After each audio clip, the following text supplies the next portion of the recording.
Buenas tardes, queridos espectadores y visitantes. Mi nombre es Miguel Ángel García y el día de hoy vengo a hablarles sobre la Revolución Mexicana, pero no de una forma común o no de una forma em, convencional en el sentido histórico, sino que mediante los monumentos, mediante el arte y mediante las representaciones plásticas y arquitectónicas a través de los espacios públicos, quiero que revisitemos este momento histórico tan importante para nuestro país. Desde luego, eh, antes de pasar a ese tema, hay que preguntarnos acerca del génesis de la Revolución Mexicana, cómo surgió, por qué surgió, y claro, no podemos hablar de la Revolución Mexicana si no hablamos antes de el periodo previo que estuvo antes de esa guerra terrible, esa guerra transformadora para nuestro país. Por supuesto, antes de introducirnos de lleno en este punto histórico, tenemos que hablar sobre el porfiriato, sobre Porfirio Díaz, sobre su régimen y todas estas cuestiones tan interesantes que tiene la historia de México. Desde luego, el porfiriato es el nombre que le damos al periodo que dominó Porfirio Díaz, un hombre que gobernó México desde finales de 1876 hasta 1910. Como podemos darnos cuenta, no estamos hablando únicamente de un periodo, sino de toda una época histórica completa. Pero hay un debate muy interesante entre lo que se dice de Porfirio Díaz, que si fue una dictadura, que si, bueno, que si fue un dictador, que si hubo progreso con él. Muchos intentan hacer esta especie de historia maniquea entre si fue un héroe, un villano o un tirano. Por supuesto, como siempre, la verdad está en medio. No podemos tachar a los personajes históricos como héroes o villanos. Claro, si queremos entender la historia de una forma seria y profesional, por supuesto. Ahora, habíamos hablado que Porfirio Díaz había llegado al poder en 1876, a finales de 1876, pero antes de todo eso, hay que hablar sobre tres cuartos del siglo XIX mexicano. El siglo XIX mexicano estuvo marcado por, obviamente, vamos a comenzar con la independencia. Habíamos atravesado guerras civiles, como además de la independencia, pues tenemos la guerra de reforma, los conflictos entre liberales y conservadores, invasiones extranjeras. Hay que recordar la intervención tanto de Estados Unidos como de Francia, que bueno, con la intervención de Estados Unidos, México perdió gran parte de su territorio. Obviamente había crisis económica y también una fragmentación política e incluso identitaria. No va a ser sino hasta la Revolución Mexicana que México logra cohesionar más o menos y apenas esa identidad que nosotros conocemos como México o nos podemos entender como mexicanos. En ese sentido, podemos observar cómo Porfirio Díaz pues, recibió un país agotado por décadas de guerra civil, acostumbrado al caciquismo y bueno, básicamente un país demasiado fragmentado. Bueno, Porfirio Díaz hizo una pregunta. ¿Cómo cohesionar este país tan fragmentado? Eh, la solución fue simple y la solución la podemos hallar en su lema. El lema absoluto del porfiriato, el lema de Porfirio Díaz, orden y progreso. Primero tiene que haber orden y después progreso. Pero, ¿a qué nos referimos o a qué me refiero exactamente con que primero tiene que haber orden y después tiene que haber progreso? Vamos a averiguarlo. Bueno,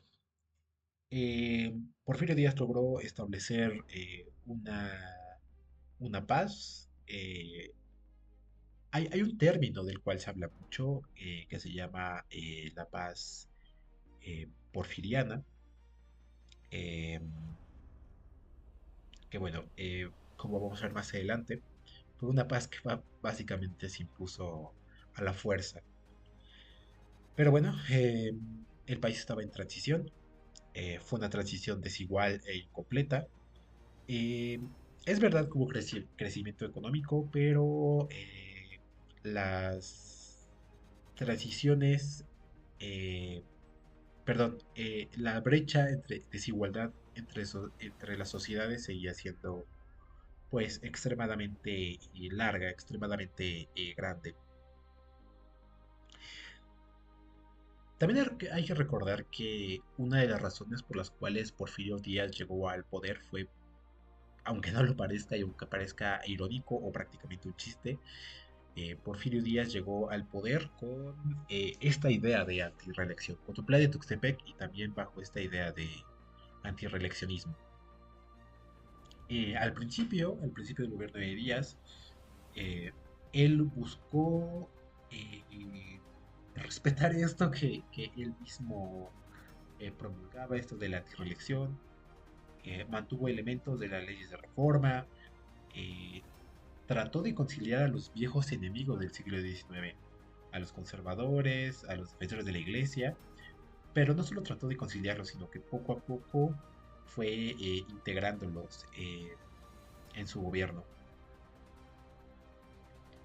También trató de conciliar a las redes locales. Eh, ¿Cómo se hizo esto? Bueno, hay que hablar sobre cómo Porfirio Díaz pues no solo únicamente aplicó la fuerza bruta a su régimen, sino que, como acabamos de decir anteriormente, también fue haciendo estas redes, estas alianzas. eh, Gran parte de su fuerza descansó en las élites locales, en los gobernadores de otros estados. Gracias a esos gobernadores, de alguna manera, Porfirio Díaz podía mantener vigilada a la mayor parte del país. Y aquí es donde volvemos a la idea de esta paz forzosa de Porfirio Díaz, en el sentido de que gracias a estos centinelas que Porfirio Díaz tenía en otros estados, pues no había levantamientos en armas, no había huelgas, y obviamente esos gobernadores que trabajaban para Porfirio Díaz, pues eran bien recompensados, ¿no? Por eso no había traiciones o nadie pensaba en traicionar a Porfirio Díaz, eh, por decirlo de alguna forma. Y bueno, esa es una de las razones por las cuales Porfirio Díaz logró mantener eh, esos, ese poder. Ahora, pasando al terreno económico de Porfirio Díaz, hay que decir que a finales del siglo XIX, cuando Porfirio Díaz seguía manteniendo el poder, el país, México, seguía siendo en su mayoría rural. No había comunicación de ningún tipo. Me refiero a que hay que pensar que México, al ser un país que atravesó tantas guerras o tantas dificultades, pues era un país en ese momento que no estaba bien comunicado. eh, apenas se hablaba sobre la integración de México a un mercado internacional, pero también hay que decir que con el país en ruinas, pues tampoco había espacio para que hubiera un mercado nacional, ni siquiera, lo cual nos da una idea de qué tan grave estaba el país y qué tan necesaria fue la figura de Porfirio Díaz para nuestro país. Bueno, uno de los adelantos tecnológicos que más se le reconoce a Porfirio Díaz es que trajo el ferrocarril a México. El ferrocarril no es una máquina cualquiera. El ferrocarril, en en el sentido puro, vaya, es un tren, es un adelanto tecnológico importante del siglo XIX. Es exactamente eso. Es un símbolo absoluto del siglo XIX, no solo de México, sino a nivel mundial. Cuando México trajo el ferrocarril a finales del siglo XIX fue toda una revolución económica para el país, porque ya se podían conectar regiones, ya se podían acercar los mercados, se movían los minerales, se movían los productos del campo, se movían trabajadores y obviamente, y como suele suceder muchas veces en la historia, también había intercambio de ideas, que bueno, eh, por ejemplo, últimamente se habla de que México, la idea del país que tenemos realmente son muchos Méxicos, ¿no? No es lo mismo como piensa alguien que vive en el norte, de cómo vive alguien en el sur. Pero bueno, ese fue uno de los adelantos más importantes que Porfirio Díaz trajo a México con su modernización. Que bueno, no solo hubo, gracias al ferrocarril, no solo hubo una expansión del mercado nacional, ¿no? O no solo una mejora del mercado nacional, también dio paso a que se diera, a que por fin se abriera la inversión extranjera en México. Estados Unidos, Gran Bretaña, Francia, Alemania y otras potencias europeas vinieron a invertir a México en ese momento. Eh, en fin, fue una ayuda muy importante para México. Y en ese sentido, bueno, gracias al ferrocarril, ya siguiendo con esto del mercado internacional, pues también hay que hablar sobre la exportación de metales preciosos, metales industriales, cosas como el cobre, como el plomo, como el zinc, obviamente los propios productos agrícolas de México, como el café, la madera, la resina, en fin, todo lo que la industria nacional tiene para ofrecer al mundo fue exportado a otras partes. Em, Siguiendo sobre esta misma línea siguiendo sobre esta misma línea de eh, económica, sobre la economía porfiriana, pues además del ferrocarril, no podemos dejar de lado la industrialización también. Em, Quiero reiterar o quiero que volvamos sobre nuestros pasos y volvamos a recalcar que en este momento México era un país mayoritariamente rural, pero después del porfiriato comienza a industrializarse el país, empiezan a instaurarse fábricas como fábricas de textiles, fábricas de cerveza, fábricas de jabón, fábricas de cigarro, fábricas de papel, de cemento, de vidrio, de hierro, de acero. El acero, que bueno, es esta aleación de metal que fue también muy significativa del final del siglo XIX. Estados como Puebla, Veracruz, Guadalajara, Querétaro y obviamente la Ciudad de México se modernizaron.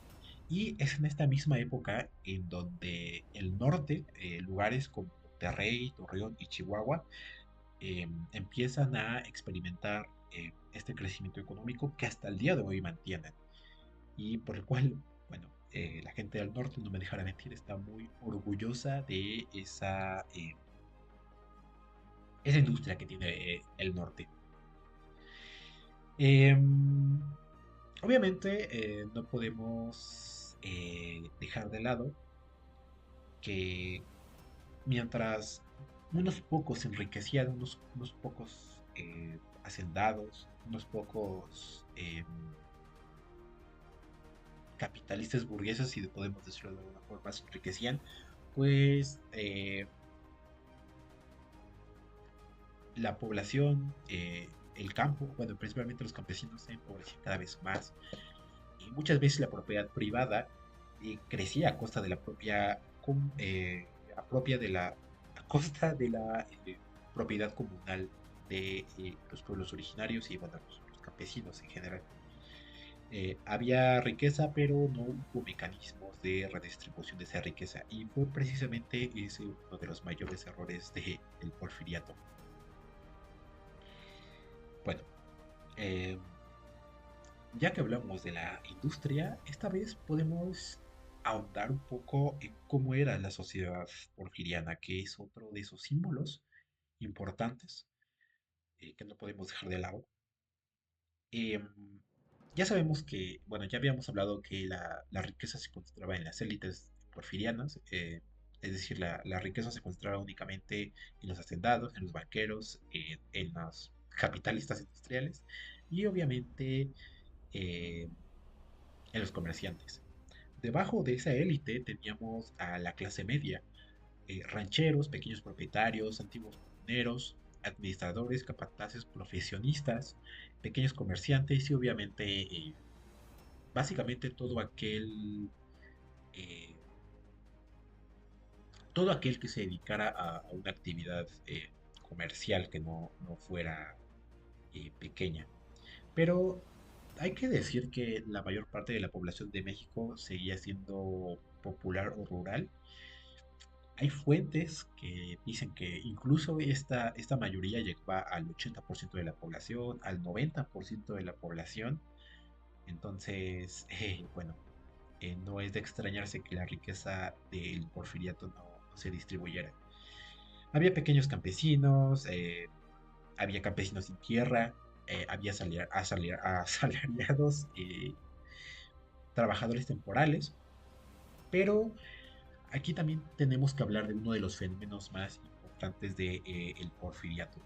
También tenemos surge, surge en México la figura del obrero. La figura del obrero es muy importante. Sabemos que es este trabajador que trabaja para una industria, una fábrica.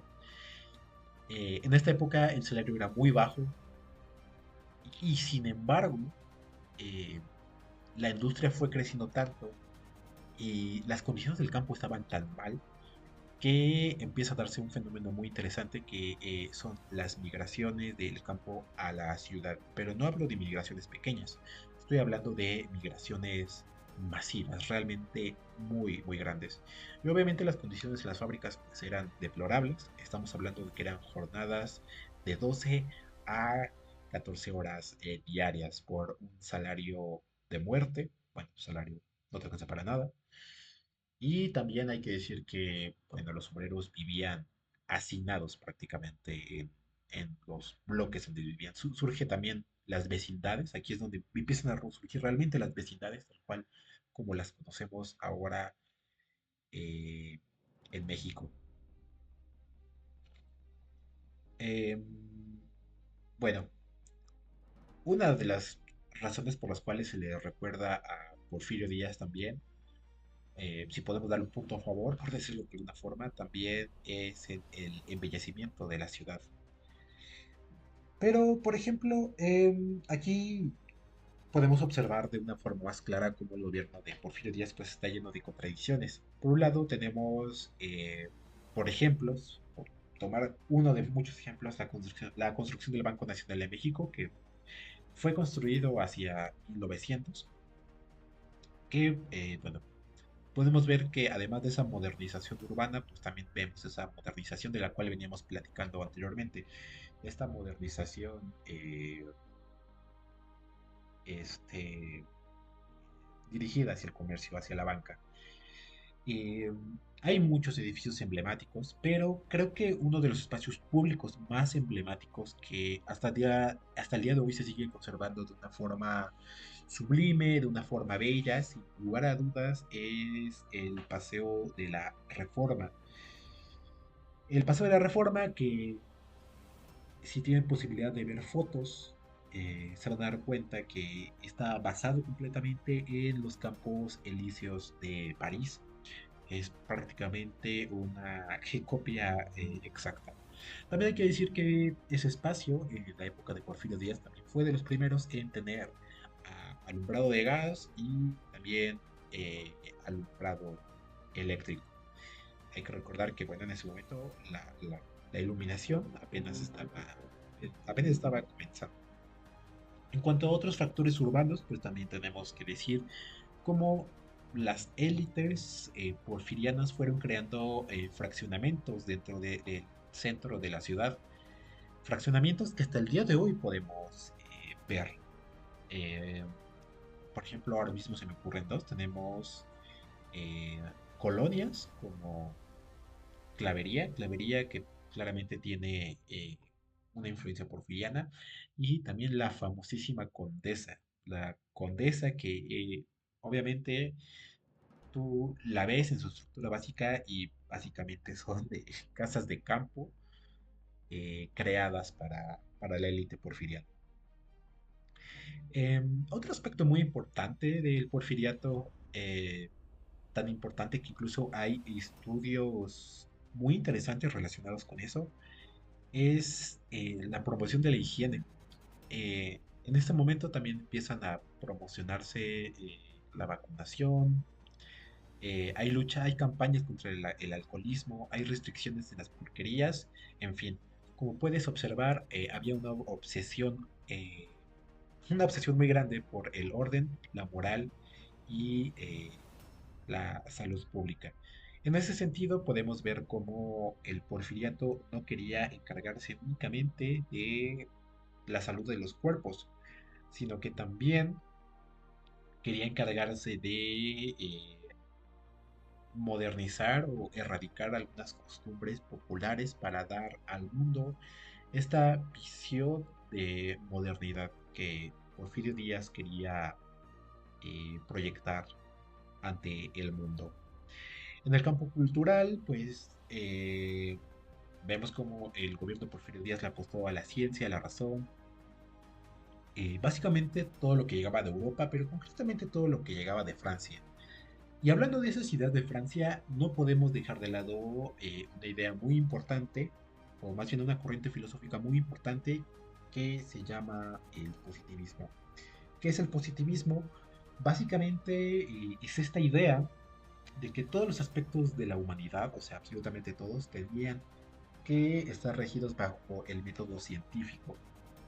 Eh, en ese sentido, pues tenemos cosas como el darwinismo social, que predica o impera, eh, predica o dice que hay sociedades más adaptadas al cambio para el en fin, cosas del siglo XIX, cosas decimonónicas. Eh, pero aquí también surge algo muy interesante. Siguiendo con el aspecto cultural, eh, hubo figuras que fueron emblemáticas más tarde en el siglo XX, pero que surgieron en este contexto del siglo XIX. Me refiero a figuras tan importantes como Antonio Caso, José Vasconcelos, Alfonso Reyes, Pedro Enríquez Ureña, que empezaron a cuestionarse esta educación científica, y ellos hablaban más bien en pos del humanismo. Ellos querían que existiera el humanismo en México. Finalmente, ya para cerrar con este tema de, el porfiriato, pues podemos hablar sobre la crisis porfiriana o sobre las grietas que tenía el porfiriato. Uno de esos, o más bien el talón de Aquiles del porfiriato, se encontraba dentro del propio régimen. Me refiero a que Porfirio Díaz nunca creó un sistema para heredar ese poder. O sea, él quería perpetuarse de forma indefinida en la historia, en el tiempo, pero nunca se detuvo a pensar que en algún momento, ya sea por la edad o cualquier otra razón, iba a tener que, digamos, no suceder el poder, porque claramente él no tenía esa idea, pero sí iba a tener que heredar el poder a alguien, y eso nunca sucedió.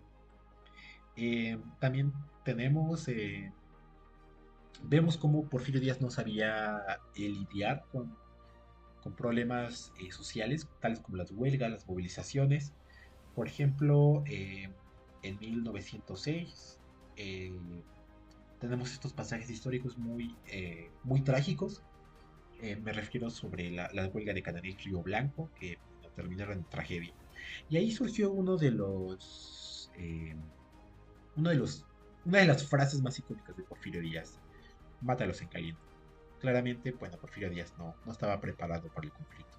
Y obviamente todo esto derivó Todo esto se fue arrastrando hasta 1910 cuando surge la figura de Francisco I. Madero, que llegó con este lema de sufragio efectivo, no reelección. Que bueno, en 1910 Porfirio Díaz ya tenía 80 años y también ya tenía 34 años en el poder. Hasta este momento podemos ver todas las fragilidades que el porfiriato venía arrastrando y que más adelante van a derivar en la Revolución Mexicana. Una vez que tenemos el contexto de lo que fue el porfiriato, lo que significó el porfiriato para México, ahora sí podemos pasar directamente a la Revolución Mexicana. Pero la Revolución Mexicana no tenemos que verla únicamente como un levantamiento armado, sino como todo un proceso amplio, complejo y profundamente contradictorio, al igual que el porfiriato. El mismo, bueno, el periodo histórico el cual, del cual México buscaba salir. Recordemos que fue un periodo histórico de más de 30 años. Ahora, ya hablamos de las evidentes grietas que tenía el gobierno de Porfirio Díaz. Y en ese sentido, habíamos hablado también de que surge la figura de Francisco I. Madero. La figura de Francisco I. Madero representa la primera etapa real de la Revolución Mexicana. Eh, digamos que Madero podría representar, si lo podemos llamar de alguna forma, la fase democrática de la Revolución Mexicana. Hay que recordar también el lema de Francisco I. Madero, sufragio efectivo, no reelección. Eh, Él buscaba pues precisamente eso, que hubiera elecciones libres. Recuerden que Porfirio Díaz en una entrevista da a entender que probablemente él por fin se va a retirar del poder. No fue así. No fue así. No se retira. Entonces es en este momento cuando Francisco I. Madero se levanta en armas un 20 de noviembre de 1910. Ese llamado a las armas se extendió por todo el país. En el norte, por ejemplo, se levantaron en armas estados como Chihuahua y Coahuila. Y en Morelos tenemos el zapatismo, ¿no? Zapata, Emilio Zapata era de Morelos. Y bueno, se le relaciona con la parte sur del país. Finalmente, Porfirio Díaz cae de forma definitiva en 1911 y Madero entra triunfante a la Ciudad de México. Sin embargo, muy pronto Francisco y Madero se dio cuenta que era más fácil derribar a Díaz que transformar el país. Debemos decir también que Francisco y Madero cometió muchos errores. Uno de ellos fue mantener al gabinete porfirista en su propio gobierno. Eh, También hay que decir que Emiliano Zapata consideró que las promesas hechas al campo, promesas hechas por Madero, no se estaban cumpliendo, o al menos no de forma rápida. Eh, entonces, pues desconoce a Madero mediante el plan de Ayala. También, al igual que en el Porfiriato, hay que decir que la prensa jugó un papel muy importante en cuanto a la opinión pública. Y después, ya una vez que Madero está en el poder, la prensa ataca de forma mordaz a Madero. Finalmente, para cerrar con esta etapa democrática, todo culmina con la decena trágica de 1913. Básicamente, bueno, buscaban matar a Madero. Madero tenía un general de su confianza, supuestamente, que se llamaba Victoriano Huerta. Victoriano Huerta se supone que tenía que defenderlo, pero realmente lo termina traicionando. Y ahí comienza otra etapa de la Revolución Mexicana, que es la usurpación de Victoriano Huerta. Es en este momento cuando entra en escena otro actor importantísimo para la Revolución Mexicana, Venustiano Carranza, gobernador de Coahuila. Desconoce a Huerta mediante el Plan de Guadalupe.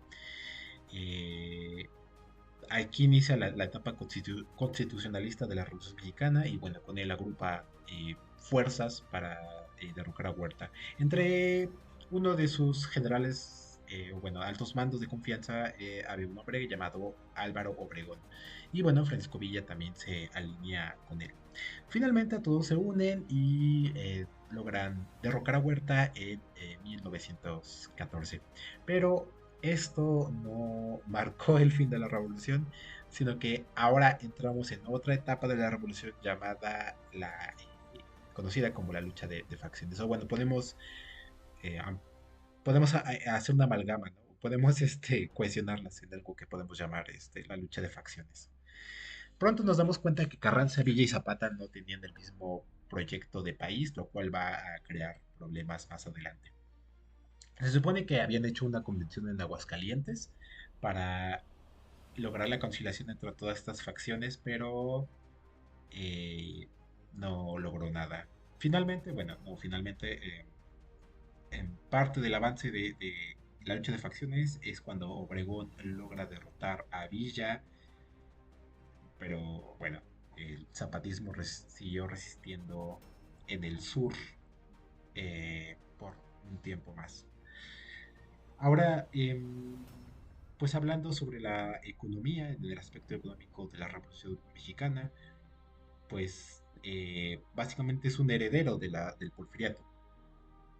Teníamos haciendas, eh, pero las haciendas, ya con todo lo que tenía la tienda de raya y todo eso, juegan un papel importante, ya que el zapatismo, bueno, Emiliano Zapata era lo que buscaba derrocar.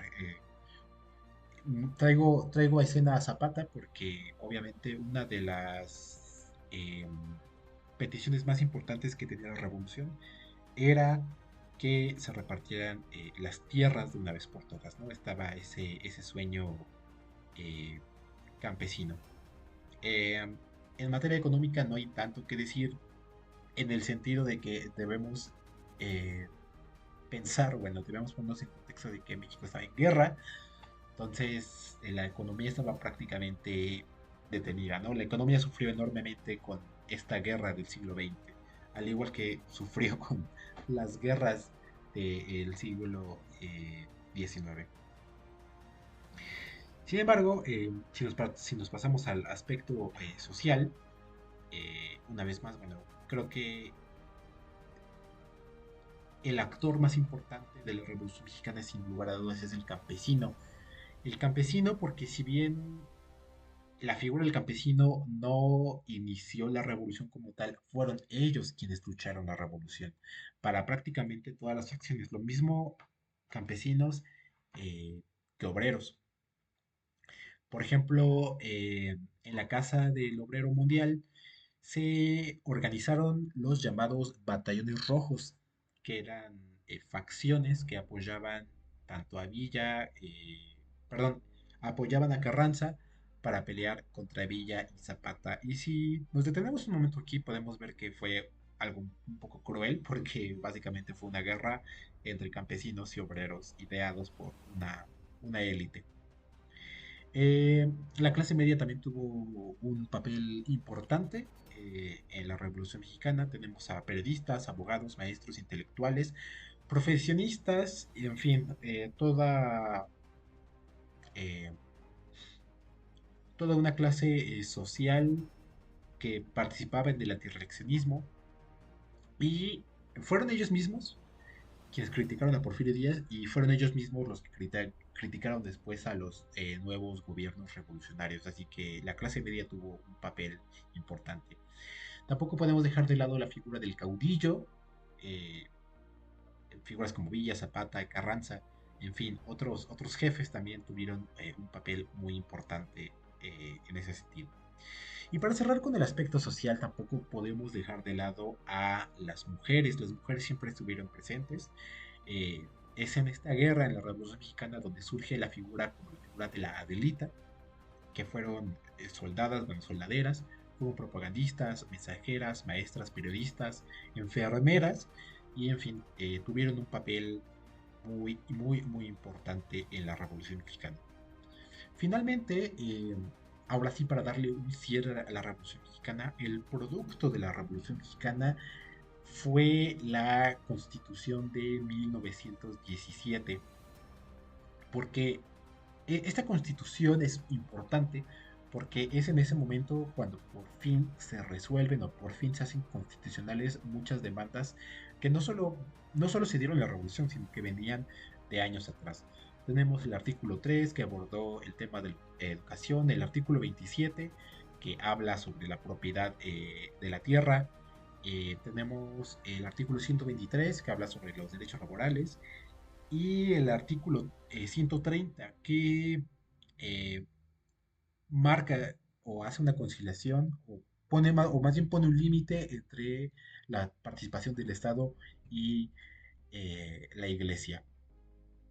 En ese sentido, podemos observar cómo la tierra, el trabajo, la educación y la soberanía nacional se convirtieron en los temas centrales de la Revolución Mexicana.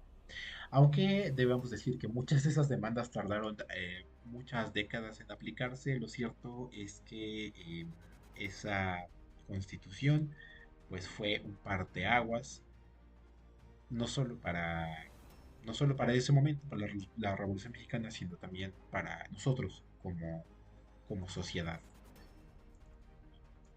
Finalmente, tenemos que hablar sobre cómo podemos revisitar.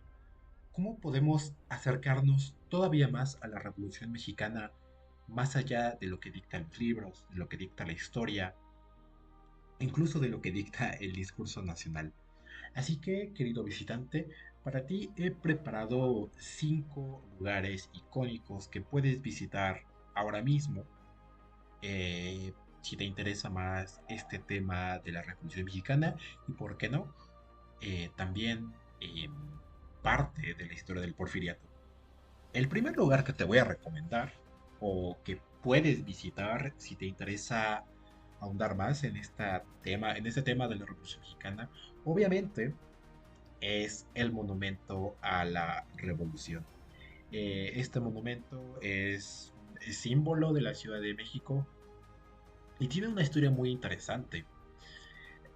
Resulta muy paradójico, muy contradictorio cómo es que este monumento lleva el nombre de Monumento a la Revolución, disculpe usted el pleonasmo, pero al mismo tiempo ese lugar, o al menos la estructura, comenzó siendo eh, una utopía porfiriana, ya que la estructura que se encuentra ahí originalmente y formaba parte del Palacio Legislativo, mandado a hacer por Porfirio Díaz. El Palacio Legislativo, como su nombre indica, era un, este, una construcción de carácter jurídico. eh, Iba a ser hecho por un artista francés, perdón, por un arquitecto francés llamado Émile Bernard. Debido a la revolución no llegó a concretarse, pero es uno de los edificios que puedes visitar para ahondar más.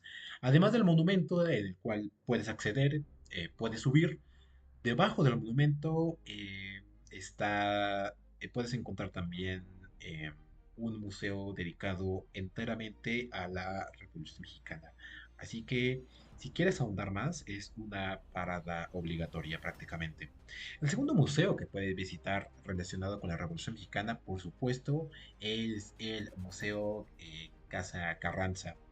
Se encuentra en la colonia Cuauhtémoc y bueno, si te interesa más este líder revolucionario, si te interesa ahondar más en esta figura del caudillismo, quieres conocer cómo eran los objetos a principios del siglo XX, bueno, pues es una parada obligatoria.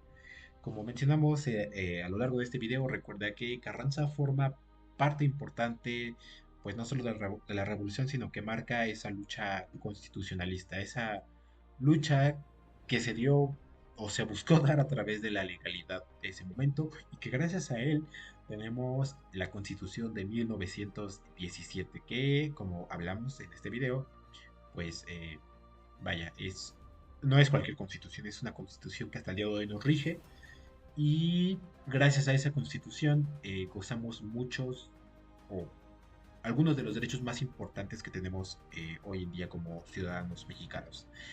La tercera parada obligatoria, si deseas conocer todavía más sobre la Revolución Mexicana, por supuesto que es el Palacio de Bellas Artes. Concretamente, para que tengas la oportunidad de visitar los murales que hay en dicho lugar. En ese lugar puedes encontrar murales hechos por Diego Rivera, José Clemente Orozco, David Alfaro Siqueiros.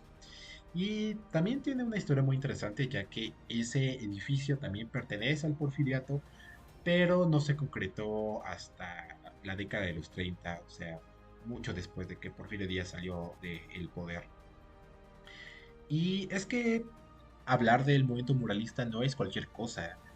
Eh, el movimiento muralista se dio o inició inmediatamente después de la Revolución Mexicana y en sus muros podemos hallar, vaya, diversas temáticas. Podemos hallar el dolor de los soldados que ahí sirvieron, de los soldados mexicanos, los campesinos.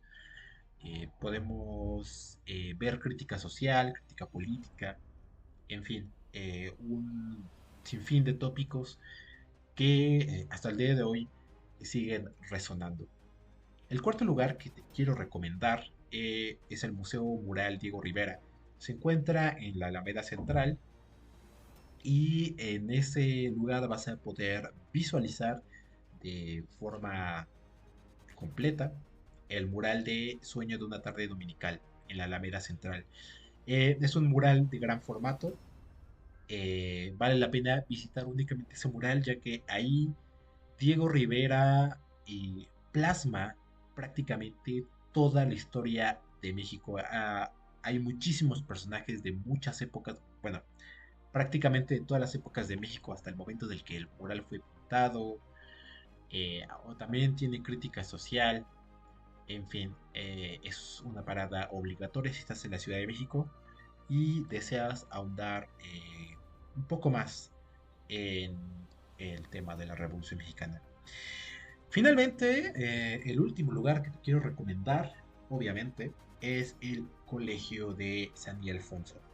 El Colegio de San Ildefonso no es un museo más de la Ciudad de México, eh, es ese lugar es conocido por ser la cuna del muralismo. Vas a encontrar murales de José Clemente Orozco, Diego Rivera, Fernando Leal, Jean Charlotte, entre otros artistas. Y ese lugar llama mucho la atención porque especialmente sobre la Revolución Mexicana tiene una crítica muy fuerte, muy dura contra el gobierno, incluso contra aquellos que apoyaron la Revolución Mexicana, entiéndanse los campesinos. Eh, no es un museo cualquiera. Además de eso, pues a través de sus pasillos, de sus paredes, de sus muros, vas a tener la posibilidad de entrar a un colegio jesuita eh, que tiene, vaya, una tradición de 440 años aproximadamente. En fin, vale la pena visitar ese lugar si te interesan lugares relacionados con la Revolución Mexicana. Eh, yo espero, querido visitante, que este recorrido virtual o este intento de recorrido virtual que hicimos a través, quizá no tanto de lugares, pero sí a través de la historia de México haya sido de tu agrado. Eh, espero que tengas ganas de seguir descubriendo México y espero que tu curiosidad por seguir descubriendo el pasado de nuestro país siga ahí intacta. Mi nombre es Miguel Ángel García. Muchas gracias por visitar, por ver este video. Eso será todo de mi parte. Gracias.